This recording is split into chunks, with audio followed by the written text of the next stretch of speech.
Lost media is typically media that we do know is lost, with lost media having some form of evidence proving that the media in question did indeed exist at one point, whether that is a screenshot, video footage, or the creator of the media in question directly confirming its existence.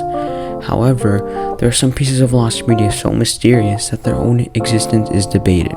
This can be because of conflicting information or just because of the lack of information on the media. So today I'll be talking about 5 mysterious cases of lost media.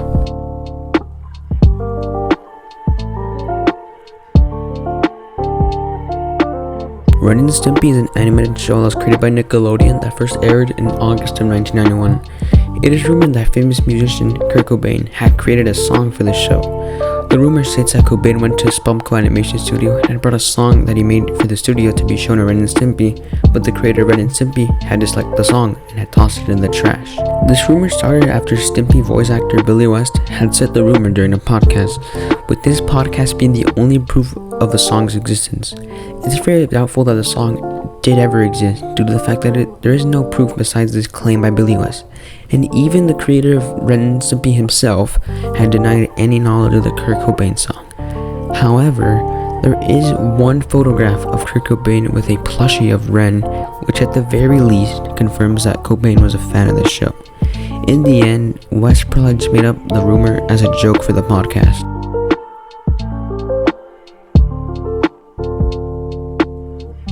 Ice Age is an animated film that was released in 2002 by Blue Sky Studios and distributed by 20th Century Fox. However, the film was initially going to be made by OG animator Don Bluth, and it was supposed to be a much more different final product. Supposedly the film was not going to be a comedy, but instead a much more serious film, and was eventually going to be hand-drawn instead of using CGI. However, Bluth would eventually turn down this offer. It could most likely be attributed due to the fact that Bluth's last ever film, Titan AE, was a box office bomb, and also due to Bluth's personal distaste for CGI animated films.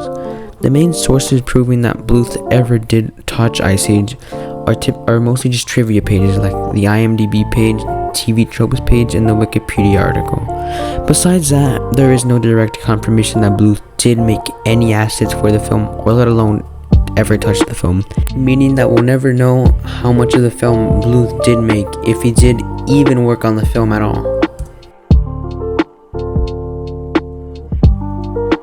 Where the Wild Things Are is a children's book that was released in 1963 by Maurice Sendak.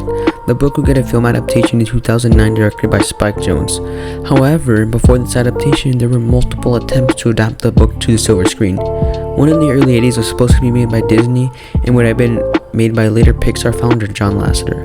The adaptation would have used 2D characters put onto a 3D background.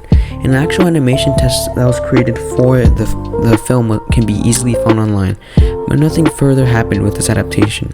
Later in 1999, Universal would acquire the rights to Where the Wild Things Are, and would plan on adapting the film in 3D animation combined with live action elements, but in 2001 the concept was fully replaced by 3D animation. However, it is rumored that a teaser trailer for the film was created and shown before How the Grinch Stole Christmas in 2000, but there is almost no evidence proving that this event ever happened. My personal take is the teaser doesn't exist, due to the fact that the teaser was supposedly shown in 2000 in full 3D animation. However, if you're paying attention to the dates I just mentioned, you'll know that the project became fully 3D in 2001, a full year after the trailer would have been supposedly shown. But we'll never know unless Universal releases the trailer or denies the existence of it. The Ghosts of Fear Street is a book series that was made by author R.L. Stine. The series is supposed to be a more kid-friendly version of the Fear Street series, and there were 35 books officially released. However, there is a supposed 36th book in the series titled The Funhouse of Dr. Freak. The book was supposedly released in either May, August, or November of 1998. It is believed that the release of the book was likely pushed back due to the series switching publishers to Golden Books. The supposed release has so much conflicting information. For example, every book in the series makes a mention of the next book at the end of each book, but the 35th book makes no mention of another book at the end. The supposed plot of the book follows a character named Joe who breaks a mirror at a carnival, which releases an evil clone of himself that he has to stop from taking over his life. Several websites like Amazon have listings for the book, which provide an ISBN number, which was made in 1998 by Golden Books. But to counter this, it could be possible that the ISBN number was made before the book's production. To make this even more confusing and unusual, there are several listings on the Amazon page, with one review mentioning a contest at the end of book 35 where readers could mail in a photo of themselves and their dog, which would be featured in book 36 alongside a photographed photo of R.L. Stine and his dog, which could prove the validity of this mysterious book. Seriously, what's up with Amazon and IMDb users from the 2000s having the answers to everything? And in addition, R.L. Stine's official website has a complete listing of all his books up to 2012, in which the Funhouse of Dr. Freak is listed at the end of the Ghosts of Fear Street series. So we'll never know if this book did ever exist.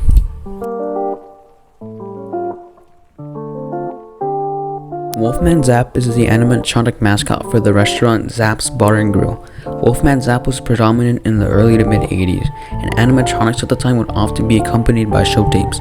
Fortunately, most animatronic show tapes from the time do survive and can be readily found online, and it is rumored that Wolfman Zap did have a show tape at some point.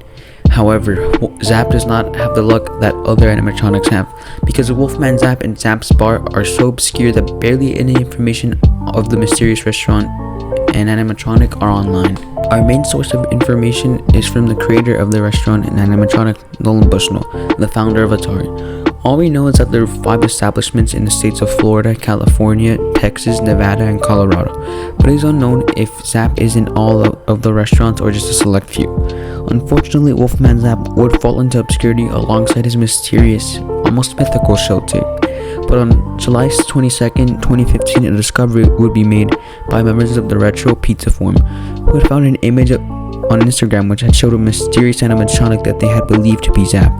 In addition, users of the forum would note the fact that the car in the image was from the mid to late 80s, which could mean that the image could have been taken decades earlier.